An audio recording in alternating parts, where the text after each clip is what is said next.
अरे पंकज, कहाँ है रे वो पागल त्रिलोचन? यहाँ बकाया वसूल न होने के कारण मैं रो रहा हूँ और वो गाड़ी निकालने के समय पर वो गायब हो गया। समझ नहीं आ रहा है कि मैं उसे सैलरी दे रहा हूँ या उधारी दे रहा हूँ। मध्य प्रदेश के उज्जैन के बाहरी इलाके में स्थित वो बद्रीनाथ ट्रांसपोर्ट का ऑफिस था। मालिक बद्रीनाथ टेबल पर रखे पेपर वेट को गुस्से से घुमा रहे थे। बाहर कड़कड़ाती धूप थी। पंकज हाँफते हुए दौड़ता हुआ आया। अरे मालिक, त्रिलोचन जो हमारे ऑफिस के पीछे वाले उस पुराने पेड़ के ऊपर सबसे ऊंची डाली पर बैठे हैं। नीचे उतरने को कहा तो मैं कोयल से बात कर रहा हूँ, मुझे डिस्टर्ब मत करो कह रहे हैं और आंखें बंद करके गाना गा रहे हैं। डाली हिल रही है तो वो साथ में हिल रहे हैं। अरे सुबह सुबह उसे क्या हो गया? उसे ये भी नहीं पता कि कब और कहाँ रुकना चाहिए। अभी तो कहा था कि चाय पीकर गाड़ी चढ़ेगा। वो इंसान है या गिरगिट? हर मिनट रंग बदलता है। वो बात नहीं मालिक, आपने एक छोटी सी बात कही दी थी ना कि चाय में चीनी कम है। वो उस बात पर नेशनल इंसल्ट जैसा फील कर गए। मेरी लाई हुई चाय की बुराई करेंगे, मेरा आत्मसम्मान को ठेस पहुंचेंगी। इस दुनिया को मेरी अहमियत का पता चलना चाहिए। ऐसा चिल्लाते हुए पैर पर चढ़ गए। अरे वो चाय तो तूने बनाई थी ना, तो वो क्यों रूठ गया? उसका चीनी से क्या लेना देना है? यही तो त्रिलोचन जी की स्पेशलिटी है। कारण कुछ भी हो, रूठना सिर्फ उन्हीं का काम है। मेरे असिस्टेंट की बनाई की चाय की बुराई करने का मतलब है मेरी बुराई करना। ऐसा नया लॉजिक निकाला है उन्होंने। बद्रीनाथ गुस्से से पेड़ के नीचे गए। त्रिलोचन ऊपर डाली पर पैर के पैर ऊपर रखकर मुंह में एक पत्ता चबा रहा था। त्रिलोचन भैया नीचे आ जाओ प्रभु, मैं तुम्हारे पैर पड़ता हूँ। वो चाय तो अमृत से भी महान थी, मेरी तो जबानी फिसल गई। मैं अपनी जीप काट लूंगा। आज इंदौर जाना है, नारियल पानी का लोड चढ़ाना है। अगर देरी हो गई तो पार्टी वाले मुझे मारकर नारियल पानी के अंदर डाल देंगे। त्रिलोचन, सेठ जी, आपने मेरे दिल को ठेस पहुंचाई है। ये हवा, ये पत्ते मुझे शांति दे रहे हैं। मैं अब ड्राइविंग नहीं करूंगा, इसी पेड़ पर तपस्या करूंगा। चाहे तो पंकज को ड्राइविंग सिखा लो। वो गियर बदलने की जगह जब ब्रेक दबाएगा ना, तब पता चलेगी मेरी अहमियत। अरे पंकज, इसे कुछ भी कहकर नीचे उतार यार। अगर लोड मिस हुआ तो मैं पूरी तरह बर्बाद हो जाऊंगा। अरे त्रिलोचन जी नीचे देखिए, कोई नया ड्राइवर आया है। आपकी गाड़ी की स्टीयरिंग पकड़ने के लिए तैयार खड़ा है। क्या उस आदमी को गाड़ी दे दे? त्रिलोचन ने एकदम से आंखें खोली और नीचे देखा। कोई नहीं है ये जानकर पंकज की तरफ गुस्से से देखकर, मेरी गाड़ी को कोई दूसरा ड्राइवर हाथ लगाएगा तो मैं उसके हाथ तोड़ दूंगा। बद्री जी, ये लो मैं उतर रहा हूँ, लेकिन एक शर्त है। रास्ते में मुझे 2 फिल्में देखनी पड़ेगी और फिर कभी चीनी के बारे में बात नहीं करना। ठीक है मेरे बाप, अगर तुझे फिल्म देखना है तो पूरा थिएटर ही तेरे गाड़ी में रखवा दूंगा। पहले नीचे उतर यार। त्रिलोचन नीचे उतरा, अपने कपड़े झाड़े और ट्रक की तरफ चल पड़ा। त्रिलोचन के पीछे जाते हुए फुसफुसाया, प्रभु आपका यह रूठना देखकर मुझे तो हंसी आ रही है, लेकिन उस नारियल के लोड के पास जाकर संभल कर रहना, वो बहुत भारी होता है। पंकज, तू मेरे नीचे काम करने वाला क्लीनर है। तुझे गियर के बारे में पता है, लेकिन मेरी रेंज के बारे में नहीं। चल इंदौर मार्केट में अपना जलवा दिखाता हूँ। ट्रक धीरे से इंदौर मार्केट पहुंच गया।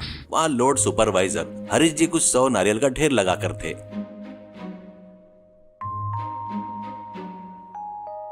त्रिलोचन स्टाइल से गाड़ी से उतरता है। हरीश जी की तरफ देखकर शान से मुस्कुराता है। ड्राइवर जी आ गए, ये लीजिए 2000 नारियल चढ़ा लीजिए। आपकी गाड़ी की कैपेसिटी के हिसाब से यह बहुत है। इससे एक भी ज्यादा हुआ तो टायर फट जाएगा, जरा संभल कर। त्रिलोचन का चेहरा एकदम से बदल गया। गहरी सांस लेते हुए हरीश की तरफ उंगली दिखाई। क्या कहा? 2000 नारियल? मुझे रोकेंगे आप? मेरी गाड़ी की ताकत को कम आंकते हैं आप? मुझे फिर से गुस्सा आ रहा है। पंकज, मेरा झोला निकाल। मैं बगल वाले मंदिर की सीढ़ी पर बैठकर रूठना चाहता हूँ। अरे ड्राइवर जी, अब क्या हो गया? मैंने जो कहा आपकी भलाई के लिए तो कहा था ना। मेरी भलाई के बारे में बताने वाले आप कौन होते हो? मेरी गाड़ी मेरे बच्चे जैसी है, ये तो पहाड़ों को भी ढो लेती है। ये नारियल किस खेत की मूली है?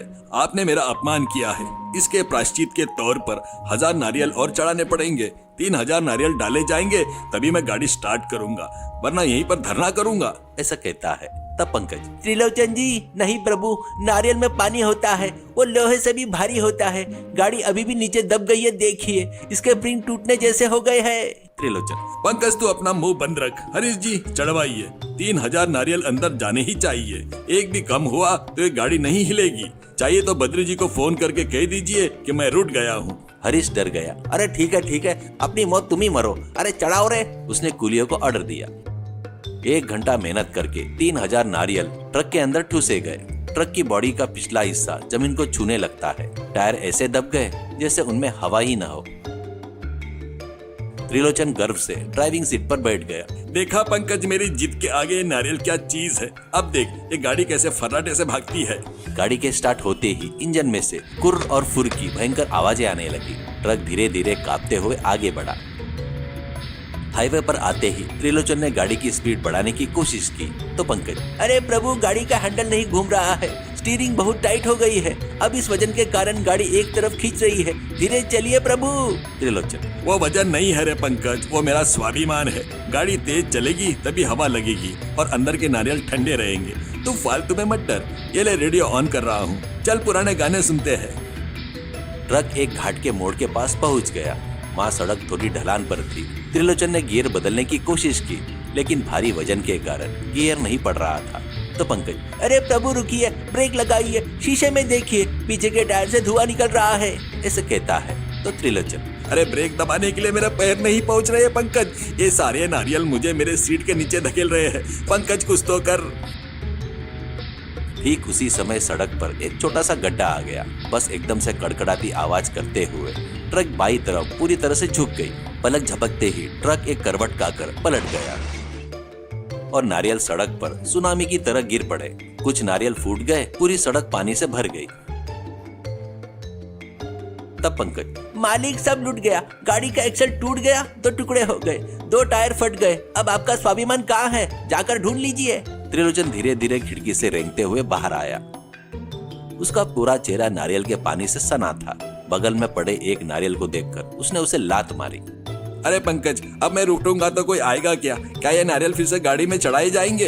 ऐसा कहता है। तो पंकज, अब अगर आप रूठे तो बद्रीनाथ जी आकर आपको हवा में उछालकर लात मारेंगे। 3000 नारियल का नुकसान मतलब कोई मजाक है क्या? आपका घर बेचने पर भी कर्जा नहीं चुकेगा। आधे घंटे बाद बद्री जी अपनी जीप में वहां पहुंच गए। वो नजारा देखते ही उनका दिल रुक सा गया था। सड़क पर लोग नारियल पानी पीते हुए जश्न मना रहे थे। गाड़ी किसी अनाथ की तरफ पड़ी थी। बद्रीनाथ जोर से चिल्लाकर, त्रिलोचन कहाँ है रे तू, सत्यानाश करने वाला, तूने मेरी गाड़ी को खिलौना बना दिया रे, मैंने तेरे पैर पकड़े थे ना कि ओवरलोड मत करना, ऐसे कहता है। तो त्रिलोचन, अरे वो सेठ जी, वो हरीश जी ने मेरी ड्राइविंग को नीचा दिखाकर बात की तो मेरे आत्मसम्मान को ठेस पहुंची। अरे चूल्हे में जाए तेरा आत्मसम्मान, मेरी संपत्ति सड़क पर आकर गिरी है। तेरे रूठने के चक्कर में आज मैं भिखारी बन गया हूँ। अभी के अभी तुझे नौकरी से निकाल रहा हूँ। अब तू किसी पेड़ पर चढ़कर बैठ, ये तेरी मर्जी। तेरा जो भी वेतन आया था ना, उसे मैं अपने नुकसान के खाते में डाल रहा हूँ। अगर अगली बार मेरी नजर के सामने आया तो तुझे नारियल की तरह फोड़ दूंगा। पंकज, अरे देखा त्रिलोचन जी, आप रूठकर अपनी भूख मिटा सकते हैं, लेकिन रूठकर खड्डे में नहीं गिरना चाहिए। ज्यादा होशियारी और बिना बात पर रूठना इंसान को सड़क पर लाकर खड़ा कर देता है। त्रिलोचन चुपचाप अपना झोला समेटकर सिर झुकाकर वहां से चला गया। पंकज को ड्राइविंग आती थी और तो और उसके पास ड्राइविंग लाइसेंस भी था, इसलिए बद्रीनाथ उसे ड्राइवर के रूप में रख लिया। पंकज ने ड्राइवर के रूप में स्टीयरिंग पकड़ ली। वो कभी ओवरलोडिंग नहीं करता और ना ही किसी पर बिना वजह रूठता। बद्रीनाथ, पंकज गाड़ी संभाल कर चलाना यार, लोड ठीक है ना, अगर चीनी कम हुई तो तू रूठेगा नहीं ना, ऐसे कहता है। तो पंकज, अरे नहीं मालिक, मेरे पास रूठना मनाना नहीं होता, सिर्फ जिम्मेदारी होती है। हम हवा में महल तो बना सकते हैं, लेकिन सड़क पर वजन के साथ खिलवाड़ नहीं करना चाहिए। ये मैंने त्रिलोचन जी को देखकर अच्छी तरह से सीख गया हूँ। वो ट्रक हॉर्न बजते हुए सुरक्षित रूप से अपनी मंजिल की ओर बढ़ गया।